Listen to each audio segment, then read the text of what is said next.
नमस्कार दोस्तों। आज जो हम बात करेंगे एक स्पेशल कानून की बात करेंगे जो स्पेशल तौर पे समाज में लागू किया गया है, जिसे स्पेशल तरीका के हिसाब से देखा जाता है। इस तरह के केसेस अमूमन भारतीय समाज में आज भी देखने को मिलते हैं, जबकि भारतीय समाज को काफ़ी समय हो गया, अर्थात 70 साल तो हमारे संविधान को लागू होने के 70 साल हो गए, उसके बावजूद भी इस तरह की बातें हमारे समाज में होती हैं।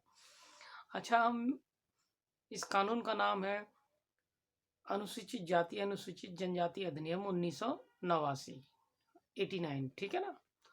अब हम इंग्लिश में बोलेंगे तो इसे बोलेंगे the schedule caste and schedule tribes act 1989, atrocity act भी कहते हैं, ठीक है ना।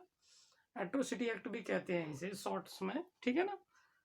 सबसे पहले जो हम अब इसके संबंध में जो बात करना चाह रहे हैं, वो सबसे पहले हम ये जाने कि इस कानून की जरूरत क्यों पड़ी।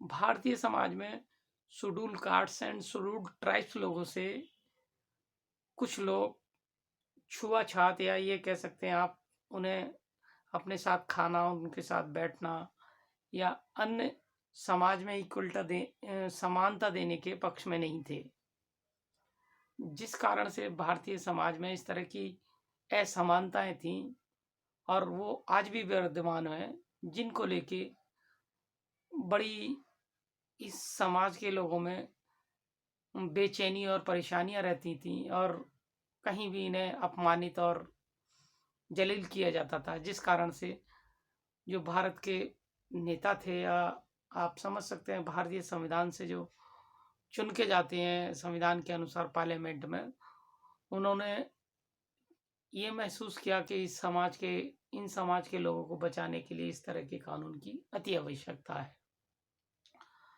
तब इसे भारतीय संसद में लाया गया और इसे अनुसूचित जाति और अनुसूचित जनजाति अधिनियम 1989 को पास कराया गया, और उसके बाद भारतीय समाज में इसे लागू किया गया। अब हम इस बात को तो समझ चुके इसकी क्यों आवश्यकता पड़ी, ठीक है ना। अब हम सबसे पहले समझते हैं इसकी परिभाषा क्या है, ये किन लोगों पर लागू होता है, ठीक है ना। ये उस किसी व्यक्ति के द्वारा जो पहले से जानता हो कि ये अनुसूचित जाति अनुसूचित जनजाति का है, और वो उसे उसकी जाति के हिसाब से और साथ में पूरी तरह से ज्ञान हो कि ये इस जाति का है, और वो किसी भी तरह से उसका उत्पीड़न करता है। अब उत्पीड़न कैसा होगा, अब इस उत्पीड़न की परिभाषा हम समझते हैं। सबसे पहले समझने की जरूरत है कि आप कह सकते हो उसे गलत नामों से संबोधन करना, जैसे जाति सूचक शब्दों से संबोधित करना, ठीक है ना, और तरह की गालियां देना, ये जानते हुए कि ये इस जाति का है या ये कुछ कर नहीं पाएगा, ठीक है ना। या फिर हम उसे जाति के नाम पर इतना उत्पीड़न करना उसका, जिसका कोई हद नहीं, उसका हद नहीं कोई, जिससे उसका सम्मान को ठेस पहुंचती है, अर्थात कुछ जबरदस्ती सामूहिक रूप से या इस तरह की उसके साथ व्यवस्था कर देना कि वो जबरदस्ती ही लोग उस पर हावी होकर उस तरह का कार्य कराने के लिए मजबूर कर रहे हैं विशेष समूह के लोग, ठीक है ना।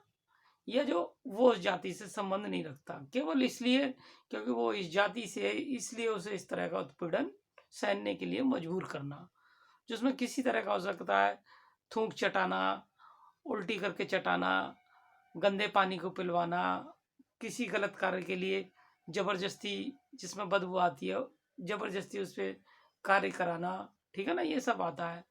और ये जानते हुए कि ये इस जाति का है, उस जाति सूचक शब्दों से संबोधन करना, प्लस तरह तरह से उत्पीड़न करना और उसके सम्मान को ठेस पहुंचाना, और भी किसी तरह के जो उत्पीड़न होते हैं जो लोग समाज में ज़्यादातर करते हैं, वो हर तरह की चीज़ें इस अनुसूचित जाति अनुसूचित जनजाति अधिनियम के तहत आती हैं, ठीक है ना।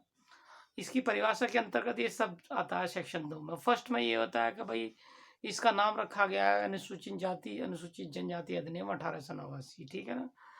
और उसके बाद 3 में इसके संबंध में बताया गया है कि किस किस तरह के आपको प्रताड़न किया जा सकता है, और उन प्रताड़नों के लिए दंड की जो सीमा रखी गई है वो आप दंड की सीमा समझ लें। दंड की सीमा मिनिमम 6 महीने होगी और मैक्सिमम उसमें 5 साल होगी। अब इसमें एक विशेष बात और है, वो ये है कि इसका जो जजों का जुरिडिक्शन होगा, अर्थात इस केस की जो सुनवाई करेगा एक स्पेशल मजिस्ट्रेट होगा, अर्थात स्पेशल जज होगा वो, जो भारतीय समाज के भारतीय संविधान या भारत के संविधान के अनुसार स्पेशल रूप में उसका नियुक्ति की जाएगी और विशेष कोर्ट का दर्जा देकर इसका कार्य किया जाएगा। ठीक है ना। कम से कम 6 महीने की सजा होगी और 5 साल से ऊपर तक की सजा इसमें की जा सकती है। ठीक है ना। क्योंकि इसमें साथ ही साथ एक सेक्शन 7 के अंतर्गत ये भी दिया गया है कि जिस